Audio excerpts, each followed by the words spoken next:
দীর্ঘ 17 বছরের অবসান ঘটিয়ে বাংলাদেশের গণতান্ত্রিক ইতিহাসে আজ এক স্মরণীয় দিন। নিরাপত্তা বলয় ও নির্বাচন কমিশনের কঠোর নজরদারির মধ্যে অনুষ্ঠিত হয়েছে 13তম জাতীয় সংসদ নির্বাচন ও গণভোট।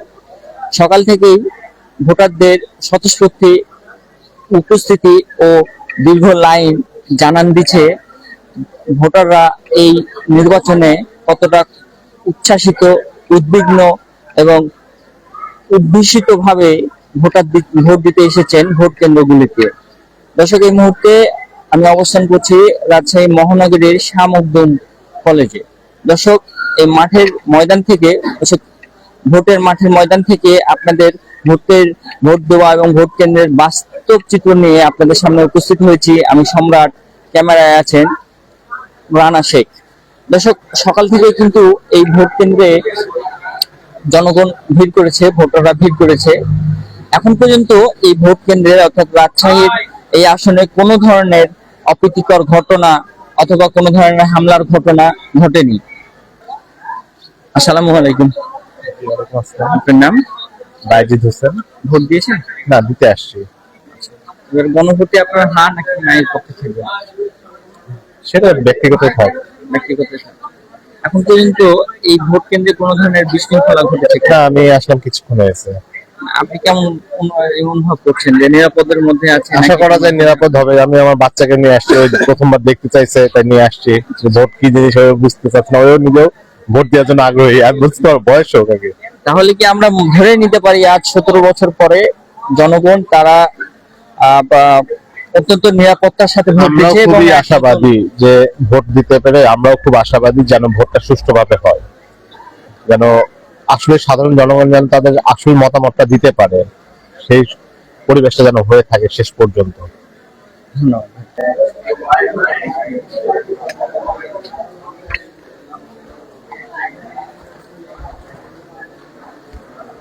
দর্শক, এই মুহূর্তে কিন্তু আমাদের এলাকার মা বোন রয়েছেন, তারা কিন্তু এখানে ভোট দিচ্ছেন। আমরা তাদেরকে দেখানোর চেষ্টা করবো যে কতটা অবাধ এবং সুষ্ঠু নির্বাচন পরিষদ। আমরা সাংবাদিক বাংলাদেশ বাংলাদেশ আপনি কি ভোট দিয়েছেন?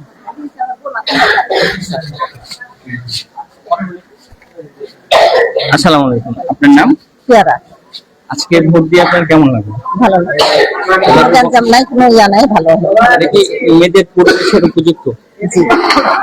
আজকে কোনো ধরনের বিশৃঙ্খলা না না না, কোনো কিছু হয়নি। আপনি এই ভোট দেওয়ার মাধ্যমে বাংলাদেশে এক নতুন ইতিহাস ঘটতে আছে, এতে কি আপনি খুশি নাকি? খুশি, খুব খুশি। ধন্যবাদ।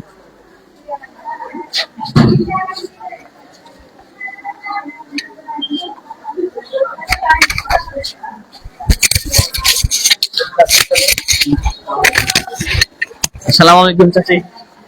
আপনার নাম? লালবানি। ভোট দিয়েছেন নাকি দিবেন? জি, দিয়েছি। আজকে ভোট দিয়ে আপনার কেমন লাগলো? ভালোই লাগলো। আপনার নাম? আমার নাম বিউটি আক্তার ইতি। এখানে কখন আসছেন ভোট দিতে? এই নির্বাচনী পরিবেশ আপনার কেমন লাগছে? ভালো লাগছে। এখন পর্যন্ত কোনো ধরনের কোনো বিশৃঙ্খলা ঘটেছে না, সুষ্ঠুভাবে ভোট?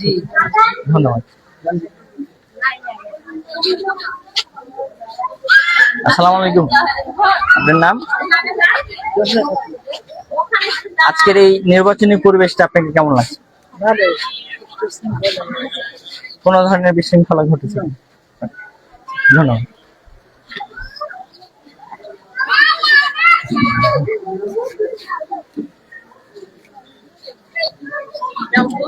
আসসালামু আলাইকুম। আপনার নাম? আপনার নাম? আমার নাম ঋতু। এখানে কখন আসছেন? এই তো আসলাম 10 মিনিট হলো। আজকের এই নির্বাচনী পরিবেশটা আপনাকে কেমন লাগছে? ভালো লাগছে আলহামদুলিল্লাহ। আজকে কি উৎসব মুখর পরিবেশ নাকি আতঙ্কিত? না, উৎসই। আতঙ্কিত তো দেখছি না। আচ্ছা, ওই যে অনেকে দেখা যায় অনেক মেয়েরা ভয় করে যে ভোট কেন্দ্রে যে যদি কোনো অপ্রীতিকর ঘটনা ঘটে, এই পরিবেশ দেখে কি তাদেরকে বলবেন যে ভোট দিতে আসার জন্য? হ্যাঁ, অবশ্যই ভোট দিতে আসা উচিত। আপনি একজন তরুণ হিসেবে হ্যাঁ এর পক্ষে নাকি না এর পক্ষে? অবশ্যই হ্যাঁ পক্ষে। আপনি কি এই নতুন বাংলাদেশ গড়তে আজ নতুন এক অধ্যায়ের সূচনা হবে? অবশ্যই। ধন্যবাদ। দর্শক, আপনারা দেখছেন প্রশাসনিক ভাইদের নিয়ে কঠোর নজরদারি এবং তৎপরতার কারণে কিন্তু আজ তরুণ তরুণীরা কিন্তু এই ভোট কেন্দ্রে অবাধ এবং সুষ্ঠুভাবে আসতে পারছে। তারা অন্তত নিরাপত্তা অনুভব করেই কিন্তু এই ভোট কেন্দ্রে এসেছেন এবং ভোট দিচ্ছেন আগামী বাংলাদেশ গড়ার জন্য। দর্শক, এটি ছিল এখনকার মতো এই বালিয়াপুকুর ভোট কেন্দ্রের সর্বশেষ পরিস্থিতি। পরবর্তী কেন্দ্রের পরিস্থিতি জানতে আমাদের সাথেই থাকুন। বিদায় নিচ্ছি আমি সম্রাট, ক্যামেরায় আছেন রানা শেখ।